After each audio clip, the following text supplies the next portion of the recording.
गलत बोल के अपने तो कर्म पुण्य भाव का क्षय कर लिया, तो उससे आपको क्या? फिर वो बन रही तो उसकी तरफ से बन रही ना, आपकी तरफ से बन रही है। सही बात है, पाशा की तरफ से नहीं बंधी, कमर की तरफ से बंधी थी। देखो पार्श्वनाथ भगवान की तरफ से नहीं बंधी, मतलब नहीं बंधी तो कितने भाव लग गए। सही बात है, और एक बार में भी छू सकते हैं। और आगम में जो भवों का विवरण आता है ना, सम्यक दर्शन के बाद से शुरू होता है, फिर उससे पहले तो नंदानंद भव है, कहाँ तक इतनी करोगे तुम? तो तब इतने भव लग गए। और हमें ऐसा विचार होता है 4 साल हो गए हम बात ही नहीं करते, तब भी जब भी आता है ना कसाई पड़ा है, तो हमें जो 4 साल बहुत ज़्यादा लगे। और माँ भाव हो, तो हम तो ये कह रहे हैं कि जितनी बार आए तो वो उतनी बार का उपकारी, उतनी बार जीव को जानो। मैं तो बस यही कह रही हूँ, जैसे अभी अभी विधि लगानी नहीं आ पाई है, तो अगर इतना भी कर लोगे कि ये जो हमसे अपशब्द कह रहा है, कहाँ से काम कर रहे हैं, अपशब्द कह रहा है अच्छा नहीं लग रहा, हमारे पाप कर्म का उदय है। अगर हमारे पुण्य का उदय होता कह ही नहीं पाता। सही बात है, पुण्य कर्म का उदय होता तो कह ही नहीं पाता, इसका मतलब हमारे पाप का उदय है। और जो पाप का उदय अच्छा लग रहा है, बुरा लग रहा है, बुरा लग रहा है। आरती का शय का उदय है, आरती का शय किसे हो रही है? मुझे, हमारे शरीर को हो रही है। ऐसे कहते हैं कि हमारे शरीर को बुरा लग रहा है कि मुझे बुरा लग रहा है। हाँ तो मुझे हो रही है, ऐसे बोलो खुल के, तो मुझे बुरा लग रहा है, तो जो मोह भाव है। और जहाँ मोह भाव आत्मा के सबसे नजदीक है, तो जहाँ मोह भाव है वहाँ जीव है, मैं जीव, बस इतना करना है। तो आपने जीव को जान लिया, मिथ्या की वर्णनाएं नहीं आई उतने समय तक जितने समय आपको इंद्री से मैं जीव हूँ इतना निकालने में लग गया। तो जी छोटी बात है कि बड़ी बात है?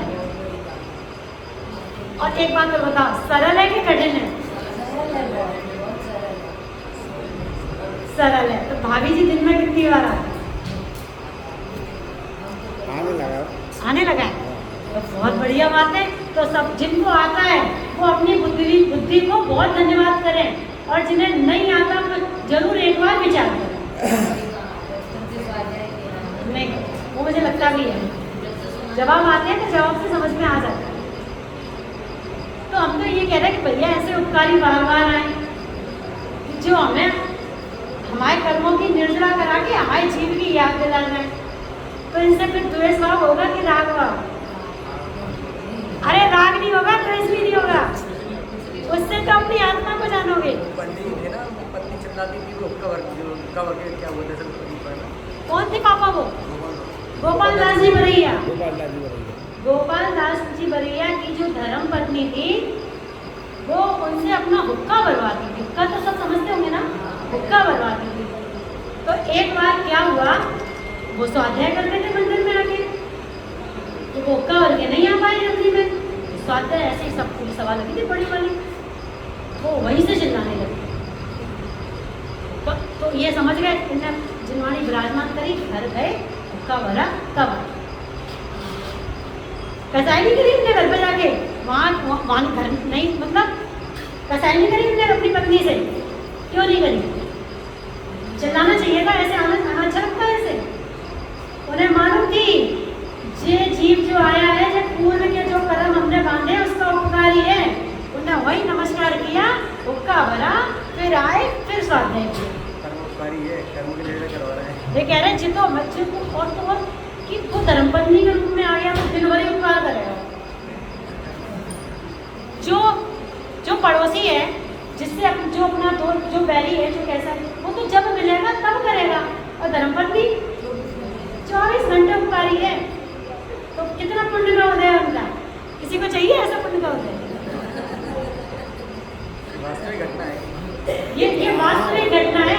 ये घटना गोपाल दास जी की तो कई घटना नहीं, ये जो एक घटना है ना, तो ये ऐसी लगती है कि जिनवाणी के सामने आके भी उस जीव का क्रोध शांत नहीं हुआ, और वो भगवान के दर्शन करने नहीं आई थी, वो इनको क्रोध करने आई थी।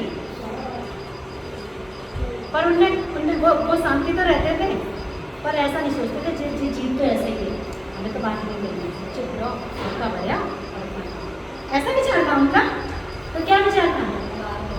अरे वो तो कह रहे थे उपकारी है, अभी तो आत्मा में चरण कर रहे थे और बाहर में उपका हो गए। छूट गया जीव का संग, आगे मोक्ष जाएंगे, देवगति गए, स्वर्ग में है। और गए, काम क्या किया? उपकारी को उपकारी ही माना। हम उपकारी को मानते हैं कसाई। क्यों मानते हैं?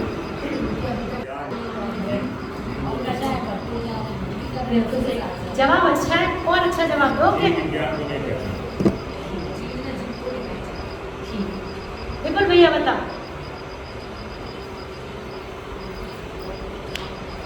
जवाब आपकी सही है। अरे शरीर है सो मैं हूँ, यही प्रवृत्ति चल रही है, मैं आती हूँ। जब यहाँ नहीं जवाब इनको अच्छा था, लेकिन जी जिनवाणी का जवाब अपन यहाँ करते हैं प्रैक्टिकल, क्योंकि यहाँ बुद्धि में यही तो चलता है, मैं आती हूँ। जब मैं आती हूँ तो ये कौन दिखेगा? ये कसाई दिखेगा। तो पहले यहाँ जीव देखो, जब यहाँ जीव दिखेगा तो ये जीव दिखेगा। अब जैसे राग, द्वेष, मोह, तो ये भैया जिनवाणी के शब्द हैं, हमें समझ नहीं आएंगे। राग किसे होता है, राग द्वेष क्या कहते हैं, मोह किसे कहते हैं। अब समझ में आ रहा है कि जो शरीर अच्छा लग रहा है यही राग है। अब शरीर में दर्द हो रहा है, चला नहीं जा रहा, तो अच्छा लगेगा? तो ये द्वेष है। अच्छा शरीर किसका है? ये मोह है।